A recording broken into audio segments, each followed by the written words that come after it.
আমাদের সবার ছোটবেলাতেই কি এমন কোনো ইচ্ছা থাকতো না যে একটা জাদুর কলম থাকবে আর যা লিখবো তাই সত্যি হয়ে যাবে?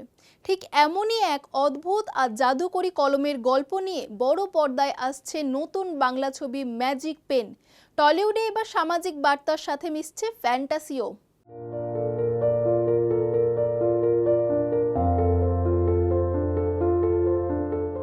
তিলোত্তমা সাংস্কৃতিক প্রাণকেন্দ্র নন্দনে অনুষ্ঠিত হয়ে গেল নতুন বাংলা ছবি ম্যাজিক পেনের বিশেষ প্রদর্শনী।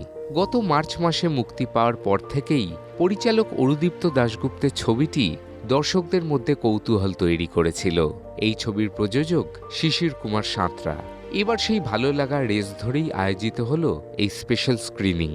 অনুষ্ঠানে উপস্থিত ছিলেন ছবির পরিচালক এবং কলাকুশলীরা, ছিলেন অরুণ ব্যানার্জি এবং অনন্যা বিশ্বাস। স্ক্রিনিং শেষে দর্শকদের অভিবাদনে সিক্ত হন অভিনেতারা। একটা সাধারণ কলম কিভাবে মানুষের জীবন ও সমাজকে বদলে দিতে পারে, সেই ফ্যান্টাসি এবং বাস্তবের মেলবন্ধনই এই ছোটদের ছবির মূল গল্প। ছোটদের ছবি হয় না প্রায় আজকাল, এটাই বলা ভালো। যেটুকুন হয় সেটা যথেষ্ট বলে আমার মনে হয় না। এই ছবিটা সত্যি আত্মঘাতী, ছোটদের জন্য এবং শিক্ষণীয়। সব থেকে বড় কথা হচ্ছে শিক্ষার বড্ড অভাব হয়ে গেছে আমাদের বর্তমান সমাজে। সেখানে বাচ্চাদের শেখার জন্য, বাচ্চাদের কিছু সৎ উপদেশ দেওয়ার জন্য গল্পের মাধ্যমে, এন্টারটেইনমেন্টের মাধ্যমে, ছবির মাধ্যমে এটা খুব প্রয়োজন হয়ে পড়েছে। সেদিক দিয়ে এই ছবি, এই ধরনের ছবি বারবার হওয়া উচিত। একটা সময় বলা হতো a pen is mightier than the sword. একটা কলমে জোরে কি ভাগ্য বদলানো সম্ভব, নাকি একটা কলমই হয়ে উঠতে পারে প্রতিবাদের ভাষা? ম্যাজিক পেন কেবল একটি সাধারণ বিনোদনমূলক ছবি নয়, এর পরতে পরতে লুকিয়ে আছে সামাজিক বার্তা। ছোটদের নিয়ে কোনো কিছু করতে পারলে ভালো লাগে। ছোটদের নিয়ে সিনেমা করাটা একটা চ্যালেঞ্জিং ব্যাপার।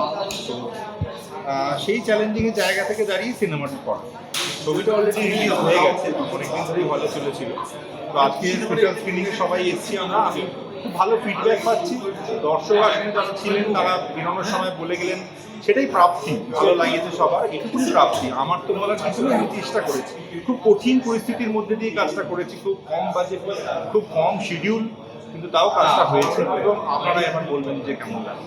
হাল আমলের থ্রিলারের যুগে অনেকদিন পর বাংলা ছবিতে দেখা গেল ফ্যান্টাসি, যা অনেক দর্শকের কাছেই নতুনত্বের ছোঁয়া। ছবিতে মুখ্য ভূমিকায় কাজ করেছেন অনন্যা বিশ্বাস, যার ফেসিয়াল এক্সপ্রেশন জয় করেছে দর্শকদের মন। সত্যিকারের ম্যাজিক পেন পেলে সে কি করত, অনন্যা সেই ইচ্ছেও শেয়ার করলেন ওয়ানের ক্যামেরায়। সত্যিকারের ম্যাজিক পেন পেলে এখনো অতটা ভাবা হয়নি, তবে সর্বপ্রথম হয়তো বা আমি এগুলো আমার ভাই বোনেদের মতো কারোর জন্য, যারা এখনো স্কুলে পড়াশুনো করতে পারে না বা এমন যাদের দরকার, তাদেরকে সাহায্যের জন্য ওই ম্যাজিক পেন পেয়েছি। আমার সিনেমাটাতে কাজ করে দারুণ মজা লেগেছে। যেমন সিনেমাটা আজকে আমি দেখছি, আমাদের নন্দনে স্পেশাল স্ক্রিনিং হচ্ছে, তো আমার দেখে তো দারুণ মজা লেগেছে। আশা করি আপনাদের মতো যারা খুঁজে শিখতে আছে, আমার ভাই বোনেরা আছে, তাদেরও দেখে খুব মজা লাগবে। আপনারা যতক্ষণ না সিনেমাটি এসে দেখছেন সবাই মিলে, ততক্ষণ তো বুঝতে পারবেন না। আশা করি সিনেমাটি আপনাদের মনে ম্যাজিকের মতো ছবি করবে। পরিচালকের মতে দর্শকদের ভালোবাসা এবং নন্দনের এই বিশেষ প্রদর্শনী তাদের পুরো টিমের জন্য একটা বড় প্রাপ্তি। বর্তমান বাংলা সিনেমার ভিড়ে ম্যাজিক পেন তার মৌলিক গল্প এবং উপস্থাপনার জন্য আলাদা জায়গা করে নিয়েছে।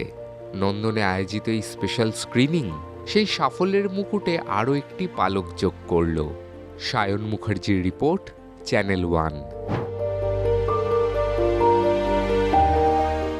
দেখুন এই সময়ের তথ্য ও চিত্র প্রতিদিন রাত ৯টায় ও সকাল ৮টায়, শুধুমাত্র চ্যানেল ওয়ানে।